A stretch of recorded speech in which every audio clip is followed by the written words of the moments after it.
శత్రుత్వాలు, వాళ్ళ ఈర్ష్యలు, వారి అసూయలు, వారు ఏ విధంగా యాకోబుని చూసినప్పుడు ఓర్వలేనితనం, ఎలా అయినా అతన్ని నష్టపరచాలని, ఇబ్బందులు పాలు చేయాలని వారు ఎన్ని రకాలుగా ప్రయత్నం చేస్తున్నారో దేవుని కన్ను పరిశీలించింది.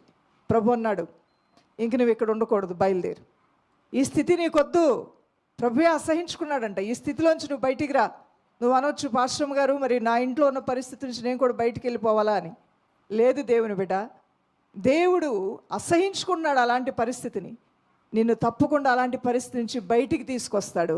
ఇక్కడ యాకోబుతో అంటున్నాడు దేవుడు, నువ్వు ఇక్కడ ఉండొద్దు, ఇక బయలుదేరు. ఆదికాండం 31:7 29 కూడా మనం చూస్తే యాకోబు పక్షముగా ప్రభువైన దేవుడు ఉండి కార్యం జరిగించాడంట. మీ తండ్రి నన్ను మోసపుచ్చి 10 మార్లు నా జీతము మార్చిన ఆయనను దేవుడు అతని నాకు హాని చేయనేయలేదు. అతడు హాని నాకు చేయనివ్వకుండా దేవుడు నాకు తోడుగా ఉండి నన్ను నడిపించాడు అని ఇక్కడ యాకోబు అంటున్నాడు. రోమీలు రాసిన పత్రిక 8:31 కూడా వాక్యం విధంగా తెలియజేస్తుంది, దేవుడు మన పక్షమున ఉండగా మనకు విరోధి ఎవడు అని. 31 15 కూడా మనం చూద్దాం. నా కాలగతులు నీ వశములో ఉన్నవి,